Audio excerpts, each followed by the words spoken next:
Hey guys, what's up? This is ScherBR talking. Welcome back to my channel. Today's video is about Monster Field Training Cave. We're talking once more about this event. It's a daily event that you have to do all days. It's very important because it's where you get style experiences that can be used to increase the style level from your characters and also unlock weapon masteries by doing that.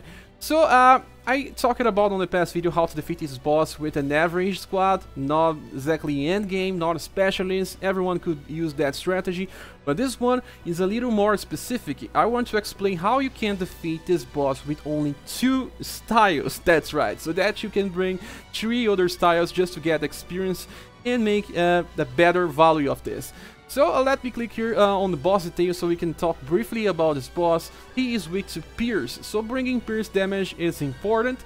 And he also attacks you with poison, stun and paralyzed. You have to be careful with this. I'll explain it how you deal with that. We will be using a different strategy now. Let me click here on it. Christmas Monica is the best style to deal damage on this boss. Let's just click on her so we can talk about why she's the best option. Let me long press. You can see here she has Quick Thrust, Roundabout and Soul Turn Cross. Soul Turn Cross is the only one that matters here. It's a very good skill because it starts with 12 BP. I just awakened this skill to max. You need to awaken it at least 2 times, I do believe, to be easier to defeat the boss. But do awaken it 3 times because it's a very nice skill, a good investment for the long run, even more if you have Monica. And looking at her abilities, you can see that she deals more critical damage, but we don't have how to do critical damage because the boss is not undead, so Turn Cross deals critical damage to undead. And Fighting Spirit increases her dex by chance. It's a good increase to her dexterity. And the Fired Up for its attack damage increases by a large effect. So 2 ways to increase her damage output. By Fighting Spirit, it will not trigger all the fight, depends, sometimes it will, sometimes it won't, but Fired Up is what increases her damage. And then she has another skill that is important, but can be skipped, it's Feint. You have to learn it from the standard Monica version. Feint has a chance to inflict stun with a medium chance.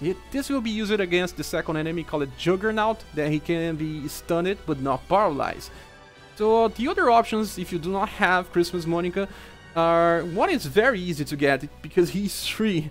Robin Fake can be used on her place because he has Mega Thrust. Mega Thrust is similar damage, 12 BP as well. Power is SS, but the damage is different. And looking on hero's abilities, he's even better, I think, depending if all of his passives are active. He gets dexterity when he lands on attack. He also gets more damage if he's on full HP. And he has Fired Up 3, a little lower increase than Fired Up 4, but all the 3 passes, if active on the same time, may even do more damage than Monica. I don't know if he has better status than Monica, but it can be used in her place. He doesn't have access to Feint, so it won't help you stun the Juggernaut. You have to rely only on your Rouge. Okay, let me close here, and then the other one is Mikhail. Mikhail is a very interesting character because if you look on his skills, he has access to the same skills as Christmas Monica, exactly the same. Quick Thrust, Roundabout, and Soul Turn Cross. So Soul Turn Cross will be the same for you. You have to use this and awaken it 3 times to get best use. And his abilities are also very similar. Ferocity 1 gets dexterity when he kills on target. So it will depend on him killing, but he is the one that will kill the first enemies in the Juggernaut because Rouge barely does damage on here. And he also has self-improvement that he has a chance to recover his own BP. Because of his second passive, he can even cycle between 3 Soul Turn Cross, one after another. And Christmas Monica can't do that. She will have to wait 1 turn after the second one. And only on turn 4 she will be able to unleash Soul Turn Cross 3. So he's even better on this. And you can see he also has access to Fired Up 4, so he's pretty awesome for a pierce damage character. I didn't train him, so I can't use him and show you guys. But you can use him just fine. So let's get back here to Monica. And like I said, I learned Feint with her. And the other important character is Rouge. It has to be either the SS version or the A version, doesn't really matter because actually the SS is way better because he can stun the Juggernaut.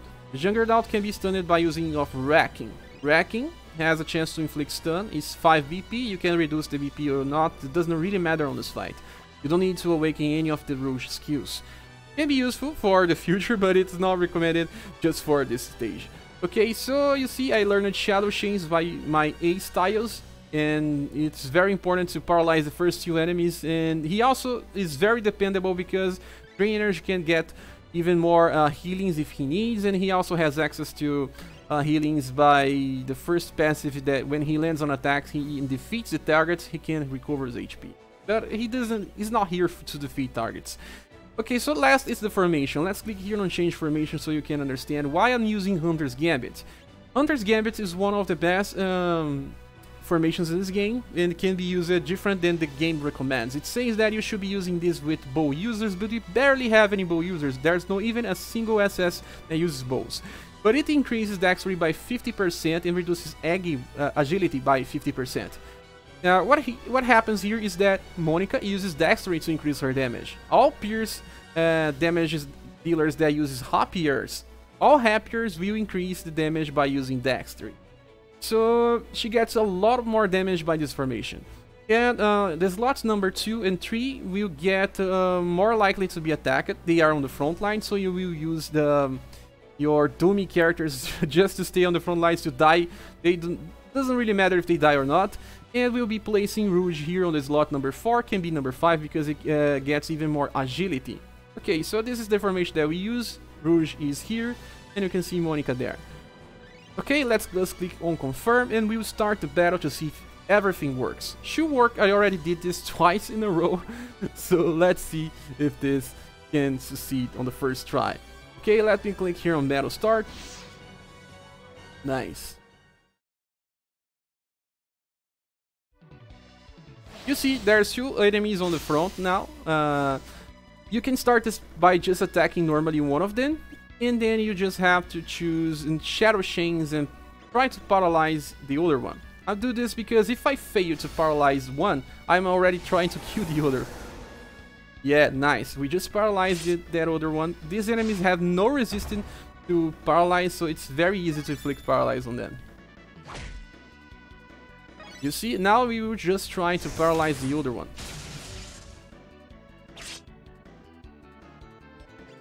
Okay, this one, I will just attack normally and try to paralyze. Here. Okay.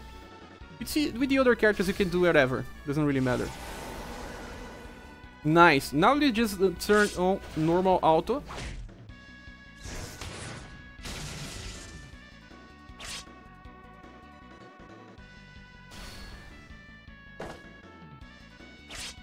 Yeah. We save VP by doing this. Probably on this turn they would die. Yeah. Now just remember to turn off normal auto, and we will have to face Juggernaut. This is where things can be a little different because the enemy is... let's just check this out. Resistance, he has no resistance to stun, but we do not have a large chance to inflict stun. Feint is, let's see, Feint is medium chance. Okay, let's just use Feint now. And then we have to use Rocking with Rouge. Rouge has Rocking that has a medium chance as well, so it can't fail. Okay, let's see if we'll inflict. Both characters will attack before Juggernaut. We just stunned. See, Feint didn't stun. We only have to do that for 2 turns, and on the 3rd turn he will die. Only just to show you my current status. Let's see here. He has 102 dexterity. I will show my equipment on the end of the fight. Feint, normal attack, and Rocking again. Because we need to stun it again. Nice, just stun it again. Another stun. On this turn, he would die because he has very close to 10,000 HP, I think. I can use Feint again. My BP is maxed already. And I can save some BP with my Rouge and use normal attack. Also, you can see that all my characters are already on overdrive. So it will help because I can unleash overdrive on this boss on the first turn. Let me just go here, all overdrive. And I will use Southern Cross, my awakened Southern Cross on this boss. Okay, Sultan Cross. Then I can use whatever with the other boys here. Whatever. Doesn't really matter. But with Rouge, we can just use... well, I would just use Shadow Chains. Now give a look at how much damage this Monica will inflict on this boss. 102 dexterity. 16k damage. You can see that we are close to 50 HP on the boss. 2 more Sultan Cross and he will die. One of the other ones just died because, well, they can die whatever. The Sultan Cross again. Okay, normal attack, Shadow Chains again.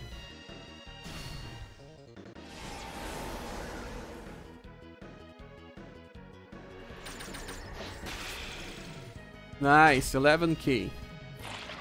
You can see that probably one more Sultan Cross is already enough, but we can unleash a 3rd Sultan Cross in a row. That's why I said Mikhail sometimes can, because he can learn BP by using skills. We can try to use Roundabout if your Roundabout is maxed, or maybe if you have a little more dexterity than me. But I do just prefer to use normal attack on this turn and finish on the next.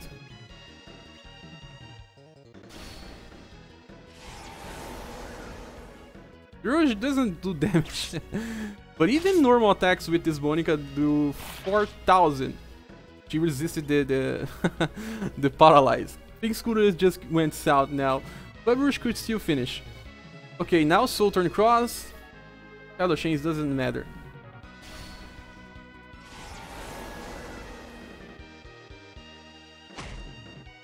You see?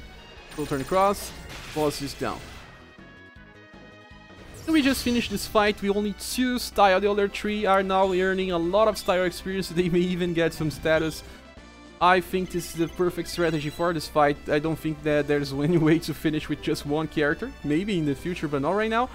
So let me just show you what I use it on this fight. My Monica has a S hop here. It's a Dex bonus, but there's no Dex plus. Let me show you here. I think it's very easy to get this because it actually drops on the 2nd chapter on very hard. Here I'm using even the Ghost. The name of this is Ghost Still Happier.